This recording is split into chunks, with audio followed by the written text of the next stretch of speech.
Hello and welcome to Just One More Watch, and welcome to Just One More Double Unboxing.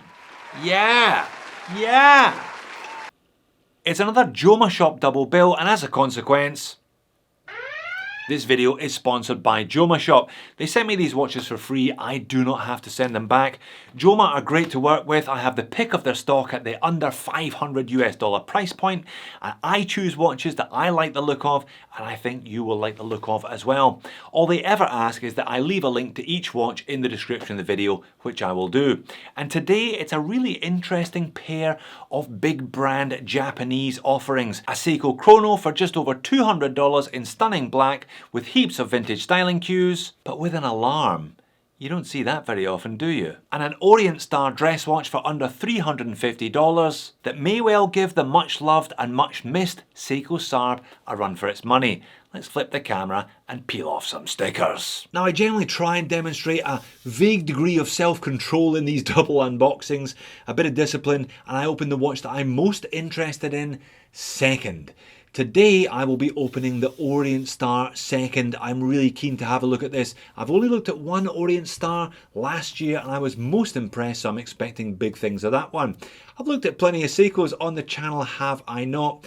I'm also expecting this one to be quite interesting. I picked it based on a set of specs that I would be interested in wearing myself, as I said in the intro of the video. This one has sapphire crystal, therefore it is very wearable and it is very economically priced.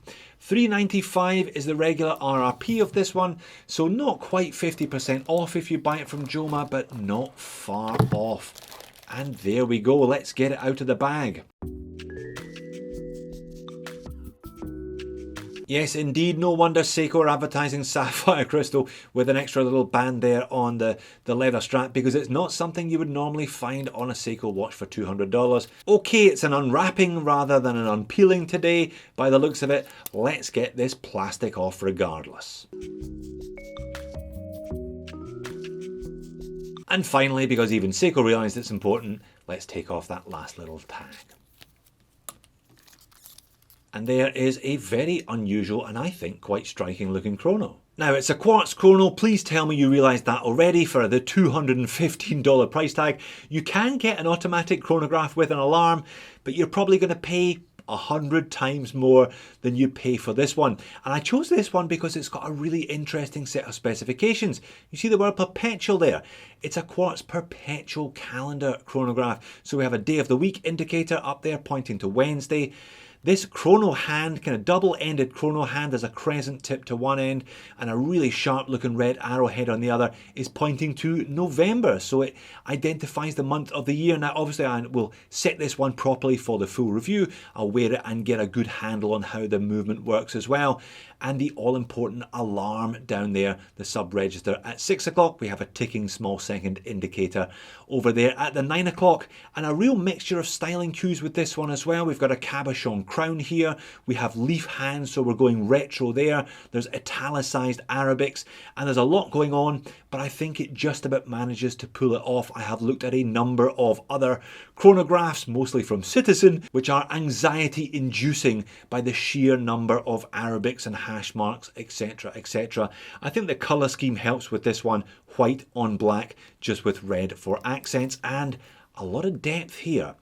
A really interesting amount of depth, recessed sub-registers, angled chapter ring, considering this watch is not particularly thick. So 40.5mm in diameter, nice and wearable, only 10.4mm thick, with a 46mm lug-to-lug, 20mm lug width, 65 grams on this supplied leather strap. A simple but nicely done brushed stainless steel press-on caseback, 5 atmospheres, 50 meters of water resistance, and there it is. It's a 7T86 movement. I'll get the no doubt huge instruction manual out to this one and set it up properly for the full review. But before then, let's get it on wrist and see how it wears. Yeah, that wears very nicely on my 7-inch wrist, slim and light, but like I said, lots and lots of depth. It's a really interesting looking watch, this one. Not like anything I have reviewed before, and certainly not like anything I have seen elsewhere in the Seiko catalogue. The leather strap is cheap.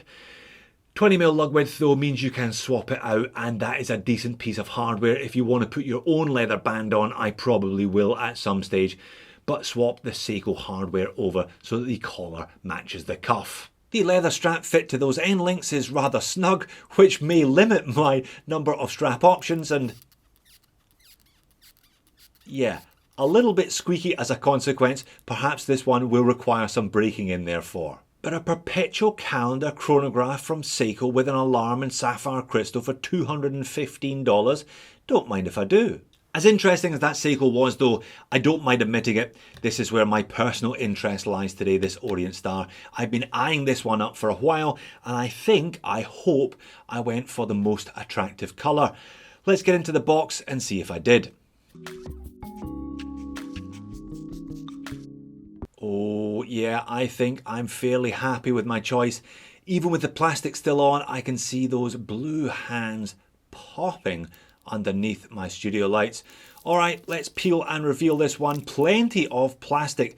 We were rather shortchanged with the Seiko, but plenty of plastic to peel off with the Orient. Oh yes, oh my, that is lovely. I've seen these around now. It's not a particularly new model, but I have been overdue picking one up. Bracelet looks pretty good. Look at that clasp. Again, just a cut above the regular Orient fare, hence the star branding that you'll see here and on the dial and elsewhere. The dial though, lovely piece of bubbled sapphire crystal. Again, that star logo on there. But yeah, those hands are the star of the show today. Let's get this one set, let's get this one sized, and let's get it on wrist. Oh yes, this is rather nice. You know, I've been making these videos for a long time now.